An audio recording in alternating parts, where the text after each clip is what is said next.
Alhamdulillah Rabbil Alamin. Wassalatu wassalam ala Sayyid al-Mursalin. Allah est plus miséricordieux avec toi que toi-même avec toi-même. Allah est plus miséricordieux avec toi que ta mère avec toi. D'ailleurs, il a été rapporté un hadith où le prophète sallallahu alayhi wa sallam était avec les sahaba dans une guerre et ils ont vu une femme qui cherchait son enfant. Elle était partie avec eux à la guerre et elle levait les cadavres et elle les jetait tellement elle était apeurée par rapport à son enfant. Et quand elle a retrouvé son enfant et qu'il était sain et sauf, elle a pris son enfant, elle l'a serré contre elle et elle a pleuré. Le prophète, il a dit, sallallahu alayhi wa sallam, croyez-vous que cette femme jetterait son enfant en enfer? Ils ont dit non, ya Rasulallah. Il a dit, Wallahi lallahu arhamu bikum min hadihi biwaladiha. Allah est plus miséricordieux avec vous que cette femme envers son enfant. Par conséquent, tu ne dois en aucun cas avoir le mauvais soupçon en Allah. Tu dois avoir le bon soupçon. Sache que Allah, quand il te veut le bien, tu ne le mérites même pas, mais il te récompense par beaucoup plus. Et tu fais le mal très souvent et il t'en châtie pas. Carrément, ton ange de ta gauche, il écrit pas tes péchés pendant 6 heures, jusqu'à ce que tu te repens. Et l'ange de ta droite, il écrit tes bonnes actions directement. Ta hasana, elle est multipliée par 10 à 700 à plus. Et ton péché, c'est un péché. Et n'oublie pas que Allah, ahkamul hakimin. Il est le plus sage des sages. Chaque chose qu'il fait, Allah Azza wa Jal l'a fait avec sagesse. Donc ne crois pas que parce qu'il t'est arrivé quelque chose de mauvais, eh bien c'est que Allah, il te veut le mal. Pourquoi Allah, il a laissé faire ça? Non, tu dois penser le bien d'Allah. Et c'est haram d'avoir le mauvais soupçon d'Allah. La première chose qu'il faut que tu comprennes, c'est que c'est pas parce que tu as été touché par un mal que tu crois que c'est un mal. Allah, toi le musulman, il te touche par un mal pour te purifier. Parce que quand tu fais le péché, Allah Azza wa Jal, il t'en châtie, toi le musulman, sur terre. Il t'en châtie sur terre. La première, c'est pour te pardonner tes péchés, et tu le sais. Le prophète sallallahu alayhi wa sallam, il te dit, La yusibul mu'min min nasab, wala wasab, wala ham, wala gham, hatta shawka yushakuha illa kaffar Allahu lahu bihi min dhunubiha. Tu n'es pas touché par quoi que ce soit, yani, même tristesse, peine, problème, même une épine qui te touche dans ton doigt sans que Allah te pardonne tes péchés par cela. Par conséquent, tu dois avoir le bon soupçon. Et sache que le prophète sallallahu alayhi wa sallam, il dit إِذَا أَحَبَّ اللَّهُ الْمَرْءَ يُصِبْ مِنْهُ. Quand Allah il aime quelqu'un, il l'éprouve. Et le prophète sallallahu alayhi wa sallam, il donne l'exemple parfait pour le croyant, où il dit مثل المؤمن كمثل الزرع لا تزال الرياح تفيئه ولا يزال المؤمن يصيبه البلاء ومثل المنافق كمثل شجرة الأرز لا تهتز حتى تحتصد حتى تستحصد. Ça veut dire le croyant, il est comme la récolte. Le vent n'arrête pas de le faire bouger, d'accord? Et jusqu'à ce que et c'est comme ça le croyant, le vent, il tape cette récolte à chaque fois, et c'est comme ça le croyant, il ne cesse d'être tapé par les épreuves. Mais l'hypocrite, Allah il le laisse faire ses péchés, il n'est jamais touché par le vent, mais le jour où il le prend, eh bien là, il est fini. Alors que le croyant, non. Tous les péchés qu'il fait, le vent il vient et il frappe cette récolte, eh bien, et les péchés ils s'envolent avec. C'est comme ça le croyant. Tout ce qui te touche, absolument tout. Dans une riwaya, le Nabi sallallahu alayhi wa sallam, il a dit La yusibu al-mu'min shawkatun fama fawqaha illa qassa Allah biha min khati'atihi. Ça veut dire le croyant n'est pas touché par une épine ou plus que ça sans que Allah lui diminue de ses péchés par cela. Et même les maladies, je répète pour les frères qui sont malades, qui croient que la maladie c'est parce que Allah il a été injuste avec eux. Non, tu te trompes. Tu te trompes. Il y avait des femmes, des hommes qui étaient malades à l'époque du prophète sallallahu alayhi wa sallam. Parmi elles, par exemple, al-Ala radiyallahu anha ardaha, où elle dit le prophète, il m'a visité alors que j'étais malade et il m'a dit Abshiri ya al-Ala, fa inna marad al-muslim yudhibu Allahu bihi khatayah kama tudhibu an-nar khabath al-dhahab wal-fidda. Il a dit réjouis-toi ya al-Ala, car la maladie du musulman, Allah il fait partir par elle les péchés du musulman comme le feu il fait partir les impuretés de l'or ou de l'argent. Même ta migraine, même si tu as une migraine, Wallah, même si, subhanallah, les sahaba étaient contents quand ils étaient malades. Même la migraine. D'après Abi Sa'id al-Khudri radiyallahu anhu ardah, le Nabi sallallahu alayhi wa sallam قال صداع المؤمن أو شوكة يشاكها أو شيء يؤذيه يرفعه الله بها يوم القيامة درجة ويكفر عنه بها ذنوبه. Ça veut dire que même la migraine que touche le croyant, ou alors une épine dans son doigt, ou n'importe quel qui va le nuire, Allah il va l'élever en degré le jour du jugement et lui pardonner ses péchés. Yani par cela, par cette mal de tête ou par cette épreuve. La fièvre, le Nabi sallallahu alayhi wa sallam, il dit Al-humma hadhu kullu mu'minin min an-nar. Yani quand tu as de la fièvre, eh bien en fait, c'est le châtiment que tu devais subir en enfer, bah, tu le subis sur terre ici en ayant de la fièvre. Comme ça, tu le subis pas en enfer, tu rentres pas en enfer. Dis-toi, pour celui qui a le mauvais soupçon en Allah et qui croit que je suis malade, Allah est injuste, pourquoi les autres ils sont pas malades? Pourquoi moi? Non, ta maladie, Wallah al-Azim, si tu savais tous les péchés qu'elle te pardonne, tu aurais espéré être encore plus malade. Mais ne l'espère pas. Car le prophète sallallahu alayhi wa sallam il dit La yatamanna ahadukum liqa al-adu. Qu'aucun d'entre vous n'espère la rencontre de l'ennemi. Sallallahu al-afiyah. Demandez à Allah Azza wa Jal qui vous en préserve. Et il y avait un homme qui a dit Ya Allah, châtie-moi de tous mes péchés sur terre. Quand il est rentré vers lui, le prophète, il l'a trouvé, pratiquement, il était déformé. Et le prophète lui a dit, tu ne peux pas supporter ça, mais dis plutôt, Allahumma atini fi dunya hasana, wa fil akhirati hasana, wa qini adhab an-nar. Ya Allah, donne-moi ici-bas une hasana, dans l'au-delà une hasana, préserve-moi du châtiment de l'enfer. Il y a un bédouin, il est venu vers le prophète, sallallahu alayhi wa sallam, il n'était jamais tombé malade, etc. Et le prophète, il le voit, il lui dit, Ama sawdi' taqat, t'as jamais eu mal à la tête, même pas mal à la tête, tellement il a jamais eu mal à la tête, ce bédouin, il lui a dit, Wama souda', c'est quoi les mal de tête? Il a dit, la a'rifu, je le connais pas. Le Nabi lui fait connaître, c'est quoi, ces mal de tête? Il a dit, j'ai jamais connu ça. Et le prophète, sallallahu alayhi wa sallam, lui dit, Alam tusibka al-humma qat, t'as jamais eu de la fièvre? Et le bédouin lui dit, Ma hiya hadi, c'est quoi al-humma, c'est quoi la fièvre? Le Nabi lui fait connaître, c'est quoi la fièvre? Le bédouin, là, il lui dit, non, j'ai jamais eu de fièvre. Le Nabi, sallallahu alayhi wa sallam, il se tait, et le bédouin, quand il s'éloigne, le prophète, sallallahu alayhi wa sallam, dit aux sahaba, il dit, Man sarrahu an yanzura ila rajulin min ahli an-nar, falyanzur ila hadha ar-rajul. Celui qui veut voir quelqu'un des gens de l'enfer, qu'il regarde celui-là. Pourquoi? Parce que c'est quelqu'un, en réalité, que Allah, il l'a laissé. Il l'a pas châtié sur terre pour lui enlever ses péchés. C'est pour le châtier dans l'au-delà. Et c'est pour ça, il a dit, celui-là, si vous voulez voir quelqu'un des gens de l'enfer, regardez. Donc, rends-toi compte que la maladie, c'est une ni'ma. Et il y avait une femme, elle est venue pour présenter sa fille au prophète, sallallahu alayhi wa sallam, pour qu'il la prenne. Et elle cite, pour qu'il la prenne en épouse, je me rappelle plus trop du hadith, et elle cite ses bienfaits à sa fille.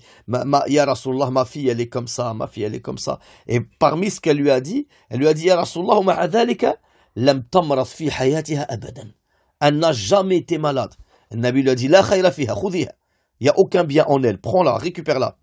Donc, pour te montrer qu'en réalité, et le bon soupçon, si Allah il t'a donné cette maladie, eh bien c'est pas pour rien. Et le bon soupçon en Allah. D'ailleurs, il a été rapporté que Abu Hurayrata radiyallahu anhu arda, il a dit, قال النبي صلى الله عليه وسلم يقول الله تعالى أنا عند ظني عبدي بي وأنا معه إذا ذكرني فإن ذكرني في نفسه ذكرته في نفسه وإن ذكرني في ملأ ذكرته في ملأ خير منه وإن تقرب إلي بشبر تقربت إليه ذراعه وإن تقرب إلي ذراعا تقربت إليه باعه وإن أتاني يمشي أتيته هرولة. والحديث متفق عليه. En bref, Allah il dit, je suis par rapport à ce que mon adorateur il pense de moi, et je suis avec lui tant qu'il m'évoque. S'il m'évoque en lui, je l'évoque en moi, et s'il m'évoque dans une assemblée, je l'évoquerai aussi dans une assemblée. Et s'il s'approche de moi par un shibr, l'équivalent de la taille d'une main, je m'avance vers lui avec la taille d'un dhira', du coude jusqu'à ta main. D'accord? Jusqu'à la fin du hadith. Ce qui nous intéresse, c'est Ana inda dhanni abdi bi. Qu'est-ce qu'il veut dire par là? Dans une autre riwaya, le prophète sallallahu alayhi wa sallam, il explique dans la riwaya d'Ibn Hibban, عن أبي هريرة رضي الله عنه عن رسول الله صلى الله عليه وسلم قال إن الله جل وعلا يقول أنا عند ظن عبدي بي إن ظن خيرا فله وإن ظن شرا فله. C'est-à-dire, je suis par rapport à ce que mon adore il pense de moi. S'il pense de moi le bien, il l'aura. S'il pense de moi le mal, il l'aura. Attention à une chose, penser de Allah le bien, ce n'est pas dire Allah Ghafour, Rahim et ne pas faire les causes. Tu fais les causes en ayant le bon soupçon en Allah, au fait que Allah va accepter tes actes, va te récompenser, etc. Si tu fais le péché, tu te repens à Allah, tu fais les causes pour que Allah te repentir, en sachant que Allah, il est Arham al-Rahimin, il est Khayr al-Ghafirin, il est Akram al-Akramin. Mais le fait de faire le haram et de ne pas faire les obligations et dire c'est pas grave, Allah Ghafur Rahim, ce n'est pas ça, husn al-dhann billah. Et faites confiance à Allah dans tout. Faites confiance à Allah réellement. Si vous placez réellement votre confiance en Allah, il va vous donner votre subsistance comme l'oiseau. Regarde Moussa alayhi salam. Devant lui la mer, derrière lui Pharaon. Ils lui ont dit, oh Moussa, nous sommes perdus. Devant nous il y a la mer, on avance, on va tous se noyer. Derrière nous il y a Pharaon. Et si on reste là, il va nous rattraper et tous nous tuer. Moussa alayhi salam, sa confiance était placée en Allah et il avait le bon soupçon en Allah. Il leur a dit, Kalla, inna ma'i rabbi sayahdin. Allah il est avec moi. Il va nous sortir de là, il va nous guider, il va nous trouver la solution. Ayez le bon soupçon en Allah. Ou le Nabi Muhammad sallallahu alayhi wa sallam, quand il était dans la grotte avec Abu Bakr al-Siddiq, au point que Abu Bakr il dit, il aurait suffi pour les kuffars de baisser la tête pour qu'ils nous voient. Et il avait peur. Ça veut dire réellement, il suffisait aux kuffars qu'ils baissent la tête et ils les voient. Et le prophète sallallahu alayhi wa sallam, il lui dit, Abu Bakr, ma dhannuka bithnayni thalithuhuma. Qu'est-ce que tu penses de deux? Leur troisième, c'est Allah. Il avait confiance en Allah. Il avait le bon soupçon en Allah. Et il a fait ce que Allah lui a ordonné et il a compté sur Allah pour le reste. Et il sait que Allah est le meilleur donateur. Et subhanallah, un hadith, Wallah il-Azim, qu'on devrait réellement tous se prosterner par remerciement envers Allah, que Allah il a cette rahma et cette clémence envers nous. Et si ce n'était pas ça, Wallah, nous serions tous en enfer. Mais subhanallah, réellement, qu'est-ce que Allah est miséricordieux? Qu'est-ce que Allah il est miséricordieux? Alhamdu wa shukru lillah. D'après Anas ibn Malik, radiallahu anhu, ardah, le hadith il est dans Sahih Muslim, et il est dans aussi Ibn Hibban. Il a dit, le prophète sallallahu alayhi wa sallam, il a dit, يخرج رجلان فيعرضان على الله ثم يؤمر بهما إلى النار فيلتفت أحدهما فيقول يا رب ما كان هذا رجائي.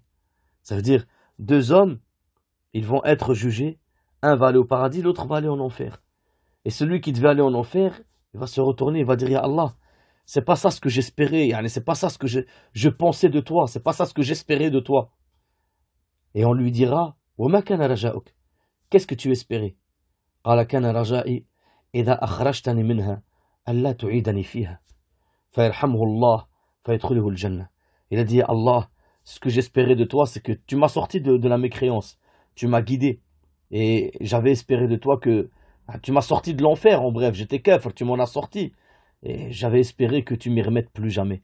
Et Allah va lui pardonner par rapport à ce bon soupçon qu'il avait envers Allah, par rapport au fait que lui il s'est dit, c'est bon, maintenant je suis musulman, eh bien, même si je fais les péchés, je vais tout faire pour ne pas faire les péchés, et si je les fais, je vais me repentir à Allah. Mais il a fait beaucoup de péchés, etc.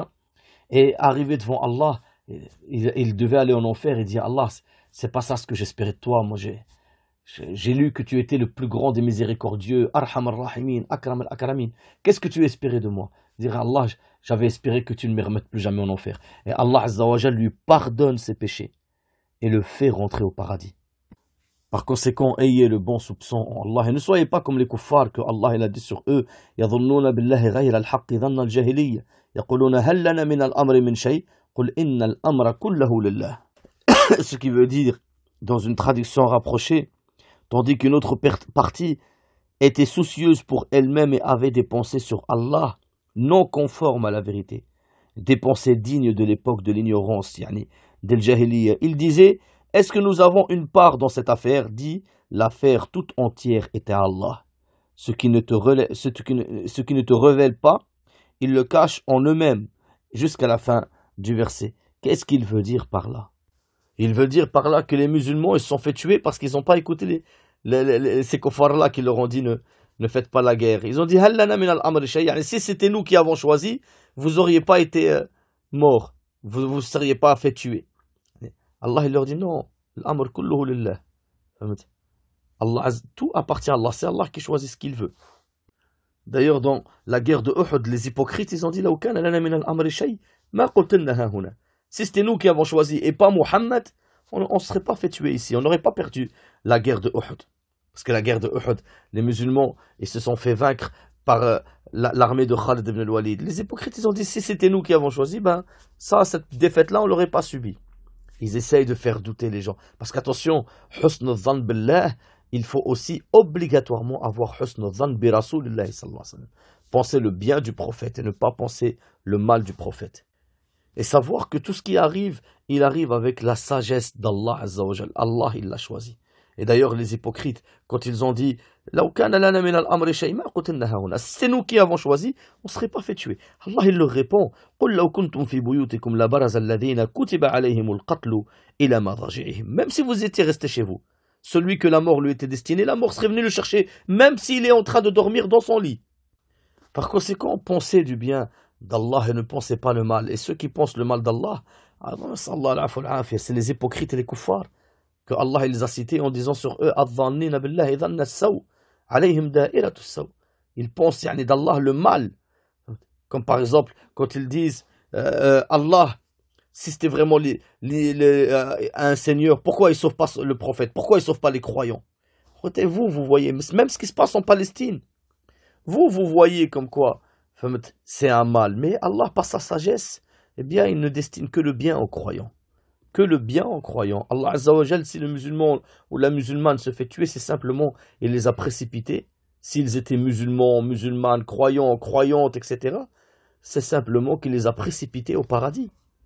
Par conséquent, même ce qui se passe en Palestine, ne croyez pas que Allah ne va pas sauver le musulman. Sachez que ce verset-là que je viens de vous citer, il a été Ibn al-Qayyim al-Jawzi, il dit فسر هذا الظن بأنه سبحانه لا ينصر رسوله وأن أمره سيضمحل. Comme quoi, les kuffars, ils ont dit c'est bon, le prophète, il va pas sauver Allah, il va pas sauver son prophète et cette religion, elle va s'éteindre. Non, sachez que Allah Azza wa Jalla la sauvegarde est proche et que cette religion restera et vaincra jusqu'au jour du jugement. Et malheureusement, il y a une réalité, c'est que la plupart des gens, ils ont, par rapport à ce qui leur arrive de choses personnelles ou de malheurs dans leur famille ils ont ce mauvais soupçon d'Allah Azza wa Jal. Et n'en sort de ce mauvais soupçon que ceux vraiment qui ont su qui est Allah, qui ont su que Allah, il est le Hakim, le plus sage des sages, que la sagesse d'Allah est ultime, que c'est la plus grande des sagesses, et que Allah Arham al-Rahimin, et que Allah Azza wa Jal huwa al-Alim al-Hakim, il est l'omnipotent. Allah sait tout et fait tout avec la meilleure des sagesses. Fais confiance à Allah. Subhanak Allahumma wa bihamdik, ashhadu an la ilaha illa ant, astaghfiruka wa atubu ilayk.